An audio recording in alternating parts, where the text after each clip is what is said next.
Ron Kim. Walk in over there.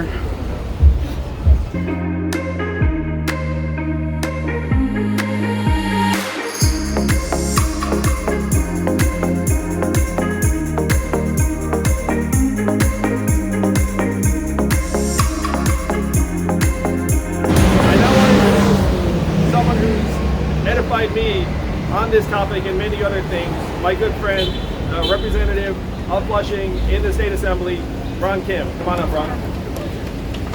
Let's give Ron a round of applause. Yeah. Go, Ron. Thank you, Andrew Yang. Give it up for Mr. Andrew Yang, please. Thank you. Yeah. Andrew today has shown some real leadership for the city of New York. Today is a good day for New York City, folks. Today is a day when we have a leading mayoral candidate saying enough is enough. We will deliver justice for home care workers. Yeah. For too long, we have devalued the very people who we are giving them responsibility to take care of our most loved ones. These are the folks that should be getting paid a lot more, not less. Yes. On average, healthcare workers making $17 an hour. Below, some of them even below minimum wage in upstate New York. We need fair wages for home care workers. This is a policy that Andrew will be pushing forward in his platform. We need to make sure we need to end 24-hour work shifts. That is inhumane. Andrew will put that in his policy platform. We need to make sure that we can hold people and agencies accountable. Today, Andrew took a brave stance. Most politicians, Andrew Yang, yes. Most politicians, most citywide elected officials, they like to play all sides. But today, Andrew was very clear. He is standing with the workers, home care workers, 100%. Yes. And this is a very, very important topic for me because it impacts the entire system of care. Right now, we have a failing nursing home ecosystem. 65% of nursing homes in the state of New York are for-profits. We have seen what they've done in the pandemic. 15,000 plus people have died in our nursing home long-term facilities. The solution is to invest in home care, and it starts with wages, making sure we correct the mistakes we've made, and moving forward, we invest in care and home care sector. That's what this proposal is about, and I am proud today to call my friend Andrew Yang the next mayor of New York City. Thank you.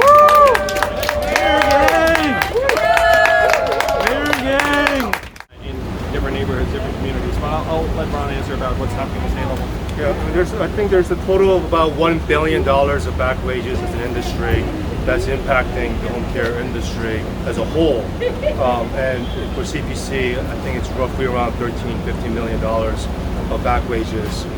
This is something that we need to address systemically. There are failures all around, but at the very core, we need accountability between the employer and the employee to be fully accountable so we can get to those long-term solutions. Thank you so much. Hi everyone, so I'm with Ron Kim right here, and you're the only one who was willing to come out and talk about Cuomo's bull and how he wasn't treating home health care workers right, and a lot of people died during the pandemic. So what are your thoughts now that all that has happened and this initiative today? Well, I think we need full accountability first and foremost of what's wrong in the system, and that's what today was about.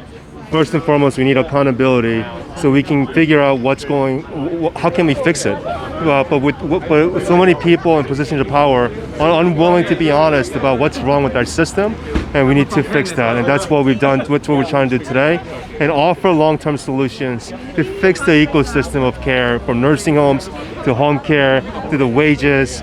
It is a whole gamut of a problem. It is complicated, complex, but that's why I feel someone like Andrew Yang, who can come in independent of machine or establishment politics, whether you're in the right, middle, left, doesn't matter which ideology, but he's independent of that. He can come in and look at a problem and offer real solutions in a genuine way, in a humanistic way, and he has shown that today. That's why he'll make a great mayor for New York City. Okay. Can I ask you a more nuanced, like deeper question, kind of? A lot of people would say the way to solve this is not through government, it's just through the free market system, and that people would just choose home health care workers that are doing the right thing instead of obviously killing people or have bad policies. How does government really solve this compared to just having more deregulation or more government involved? I think for 40 years of privatizing care has led to where we are now, where the nursing home industry is about 64%, 65% for profits, and that clearly is not working because these companies are fundamentally driven by quarterly returns and profits rather than trying to figure out how to take care of folks. So we're saying we need to reset. Government does have a role in making public, rooting out bureaucracy. We don't repeat the same mistakes of governmental corruptions that we've seen in the past, because that's when we end up with folks that are pushing for 100% free market and non-governmental, non-private sector freedom to choose route. I believe the public sector, public capital, it does have a significant role. We haven't had the type of public capital in 40 years that we used to have. And when you look at history, times of great innovation and creativity came when we fought for equality through public capital, public investment. Whether it's Sputnik,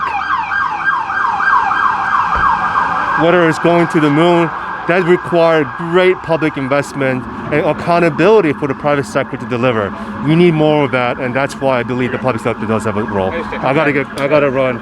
Okay, thank you very much. Good to see you. Yeah, let's see in a minute. That works really great. So I think what we learned with Ron Kim is he's basically saying if free market was the answer, it should have already worked, because a lot of these home health care industry businesses have the room to make changes, and they're not. And we saw in the pandemic that a lot of residents died because the government gave them free rein to do what they wanted. So that's kind of what we learned. It was good to see Andrew. Thanks, guys. We'll see you later. I believe next you may hear from Sarah Hahn, who's been organizing these workers for years. Let's welcome Sarah Hahn. Thank you, Sarah. Thank you, everyone. I first want to say thank you so much to Assemblymember Kim, our representative, who was the first to come forward when the CPC workers said enough is enough. We need to end this 24-hour shift. That is violence on their bodies, that is violence on their mental states, that is violence on their souls. And he has been such a courageous leader to do that. And then I want to thank candidate for mayor, Andrew Yang, who also has been taking the bold step of coming forward, the first mayoral candidate to take a stand to say he agrees. These women should not be forced to be working 24 hours a day for days on end, sacrificing their health, sacrificing their own families, again, to care for our loved ones. It's unfair to the women, it's violence against the women, and it's unfair also to all of us, in fact, right? Because we all have parents, grandparents, loved ones, siblings who need this care, and they should be getting good care, quality care. And so I really want to thank you, Andrew, and call on all the other mayoral candidates to come forward, especially those who say they are progressive and they stand with the working people of New York City. Come forward, sign the pledge, commit to saying that that CPC must be held accountable, that all agencies must be held accountable to ending the 24-hour shift, making sure that these women get justice, get their back wages, and also to apologize to these workers, frankly, because they have, again, suffered greatly, and they've known about this for years. And so I will end it there. Thank you so much. I think this is like I think Juan said, a great day. We're on the path to seeing justice for these women.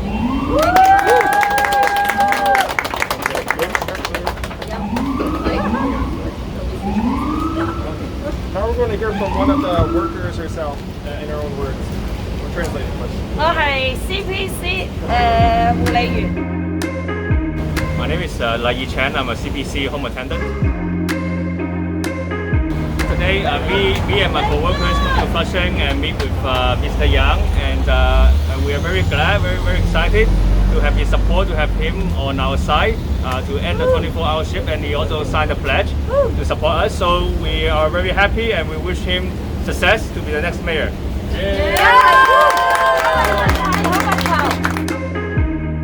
Because he's taking the lead to end the 24-hour workday, and that's good for both the workers and the patients. Yes. I just want to echo what Ron said and say accountability has to start with CPC. The workers earlier upstairs, for those who didn't get to see, invited everyone to join them on June 2nd. We will be in front of CPC in Manhattan, in our headquarters, calling on them to stop the 24-hour shifts that they even still currently are doing, right? And to pay back the workers and to apologize to them. They have 3 very simple demands. So we invite you all to join, the public to join this call, because you know, we have to start somewhere and make these changes. Thanks everyone. Thank you everyone. Thank you for being here. Thank you.